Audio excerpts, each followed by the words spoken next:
සුබ දවසක් කියලා ප්‍රාර්ථනා කරනවා යාළුවෝ වල සියලු දෙනාටම. ඔන්න ඉතින් වෙනද වගේම අදත් අරගෙන ආවේ මැද පෙරදිග රටින් ඉන්න කෙනෙක් අද ලංකාවට වගේ සැලරි එක කරනවා. ඔයාගේ සැලරි එකට කොයි වගේ වටිනාකමක් ලැබෙනවද කියලා. ඉතින් වෙනද වගේම අද දවසේ කරන කින සෑම වැඩක්ම ඔයාගේ සාර්ථක වෙන්න කියලා මම හදවතින්ම ප්‍රාර්ථනා කරනවා. good morning ඔයාලා සියලු දෙනාටම. ඉතින් අද 2025 9 මාසේ 29 ඉතින් අපි වැඩ විස්තර වීඩියෝ එකට ගිහින් කතා කරමු. මේ වීඩියෝ එක බලන ඔයා තාම මගේ channel එකට නම් channel එක subscribe කරන්න. ඊට හැපැත්තේ මතුන bell icon එක ගත්ත ඕල් කරලා තියාගන්න. ඒතර මගේ channel එකෙන් දාන හැම වීඩියෝ එකම අටසනින් බලා ගන්න පුළුවන්.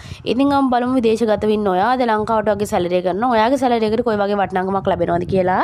ඉතින් ඉස්සරම ලංකාවේ මහ බැංකුවේ ඩොලර් එකක් ගැනුම් මිල රුපියල් 298 සත 96ක් වෙනවා. ඒ වගේම විකුණු මිල රුපියල් 306 සත 11ක් වෙනවා.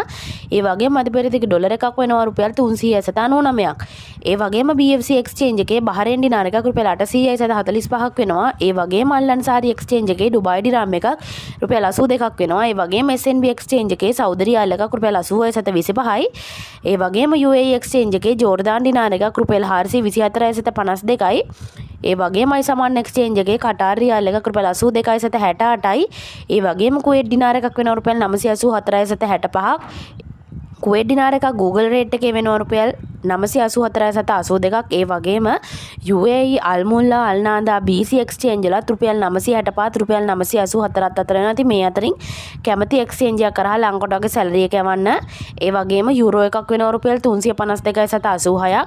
ඒ වගේම සිංගප්පූර් ඩොලර් එකක් වෙනවා රුපියල් 233යි සත 27ක්. ඒ වගේම ඕස්ට්‍රේලියන් ඩොලර් එකක් වෙනවා රුපියල් 197යි සත 23ක්. ඒ වගේම මලයාසියන් රින්ගිට් එකක් වෙනවා රුපියල් 71යි සත 43ක්. ඒ වගේම ඊශ්‍රායෙල් සේකර් එකක් වෙනවා රුපියල් 89 සත 64ක්. ඉතින් යාළුවනේ බලමු මැද පෙරදිග රටවල් පහක රත්තරන් මිලද කොයි වගේද කියලා. ඉතින් ඉස්සරම කුවේට් වල රත්තරන් මිල මේ විදිහට බලා ගන්න පුළුවන්. ඒ වගේම සෞදි අරාබියේ රත්තරන් මිලත් මේ විදිහට බලා ගන්න පුළුවන්. ඒ වගේම ඩුබායි වල රත්තරන් මිලත් මේ විදිහට බලා ගන්න පුළුවන්. ඒ වගේම කටාර් වල රත්තරන් මිලත් මේ විදිහට බලා ගන්න පුළුවන්. ඒ වගේම ඕමාන් වල රත්තරන් මිලත් මේ විදිහට බලා ගන්න පුළුවන්. ඉතින් යාළුවනේ අද අරගෙන ආවේ මැද පෙරදිග රටකින් කෙනෙක් අද ලංකාවට වගේ සැලරි කරනවා. ඔයාගේ සැලරි එකට කොයි වගේ වටිනාකමක් ලැබෙනවද කියලා. ඉතින් මේ වගේ වටින වීඩියෝ දිගටම බලන්න පුළුවන් ඉන්නේ අපේ channel එකත් එක්ක දිගටම එකතු වෙලා හිටියොත් විතරයි. ඉතින් අපේ channel එකත් එක්ක දිගටම එකතු වෙලා ඉන්න කියලා ආරාධනා කරන ගමන් තවත් වීඩියෝ එකකින් හමු වෙනකම් එතකන් ඔයාලට සුබ දවසක් ජය වේවා.